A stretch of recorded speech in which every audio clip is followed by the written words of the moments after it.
በኦሮሚያ ክልል ምዕራብ ሸዋ ዞን አዳበርጋ ወረዳ የሚገኘው የዳንጎቴ ሲሚንቶ ፋብሪካ ስራ አስኪያጅ ከሁለት ሰራተኞቻቸው ጋር ስራቸውን ሲያከናውኑ ውለው ከቀኑ 9 ሰዓት ተኩል አካባቢ ወደ አዲስ አበባ በመመለስ ላይ ያሉ ለጊዜው ማንነታቸው ያልታወቁ የታጠቁ ግለሰቦች ባደረሱባቸው ጥቃት የፋብሪካው ስራ አስኪያጅና አብረዋቸው የነበሩ ሁለቱ ሰራተኞች ህይወታቸው ማለፉ ታውቋል።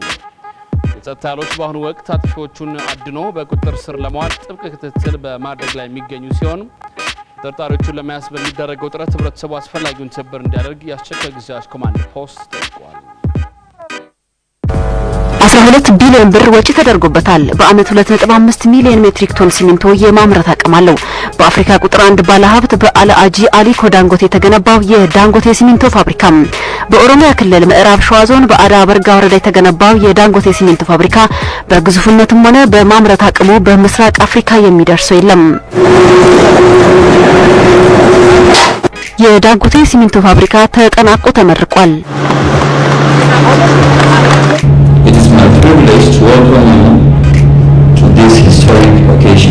በዚህ ታሪካዊ አጋጣሚ እዚህ በመገኘታችን እድለኞች ነን።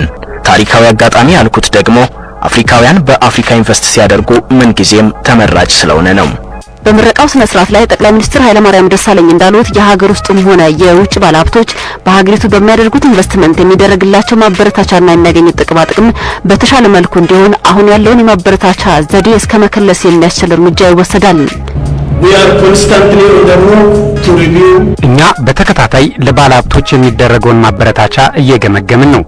አስፈላጊ ሆኖ ከተገኘም ለመከለስ እየተንቀሳቀስን ነው። ይህ የሚደረገው የሀገር ውስጥም ሆነ የውጭ ባለሀብት በሀገሪቷ በሚደረገው ኢንቨስትመንት የሚያጋጥመውን ተግዳሮት ለመፍታት ነው። በኢትዮጵያ ተከታታይ እድገት ላይ አሻራ ሊያስቀምጥ የሚችል ኢንቨስትመንት አሁንም በስፋት ይፈልጋል ብለዋል ጠቅላይ ሚኒስትር ኃይለማርያም ደሳለኝ። ኢትዮጵያ በፍጥነት በማደግ ላይ ካሉ ሀገራት ተርታ መስተለፏ መንግስት ለልማት ያለው ቁርጠኝነት፣ ምቹ ፖሊሲና የአየር ሁኔታ እንዲሁም ፖለቲካዊ መረጋጋት ያላት ሀገር በመሆኗ መዋዕለ ንዋይን ለማፍሰስ ችያለሁ ያሉት ደግሞ የዳንጎቴ ሲሚንቶ ፋብሪካ ኃላፊነቱ የተወሰነ ግል ኩባንያ ፕሬዝዳንትና ባለ ሀብት አሊኮ ዳንጎቴ ናቸው። መንግስት በጣም ከፍተኛ ኢንቨስትመንት በመሰረተ ልማት ፕሮጀክቶች ላይ ያደረገ ነው። የኃይል ማመንጫ ግድቦችን ጨምሮ እነዚህ ሁሉ ባለሀብቶች በኢትዮጵያ መዋዕለ ንዋያቸውን እንዲያፈሱ ተመራጭ ሀገር አድርገዋታል። ለ2000 ዜጎች በቀጥታ በተዘዋዋሪ ደግሞ ለ5000 ዜጎች የስራ ዕድል የፈጠረው የዳንጎቴ ሲሚንቶ ፋብሪካ ተጠናቆ ስራ መጀመሩ ሌሎች ባለሀብቶች በኢትዮጵያ ኢንቨስት እንዲያደርጉ መነሳሳትን ይፈጥራል ነው ያሉት አሊኮ ዳንጎቴ። እዚህ አቅም ያላቸው ናይጄሪያውያን ባለሀብቶች አሉን። የኛን ፈለግ በመከተል በኢትዮጵያ ኢንቨስት እንደሚያደርጉ ተስፋ እናደርጋለን። ኢትዮጵያ ለናይጄሪያውያን ብቻ ሳይሆን ለሌሎች አፍሪካውያንም ቤታቸው ናት። ከአፍሪካ ቁጥር 1 ባለሀብት አልአጂ አሊኮ ዳንጎቴ በዚህ አመት በተመሳሳይ ወጪ አዲስ የሲሚንቶ ፋብሪካ እንደሚገነባው አስታውቋል።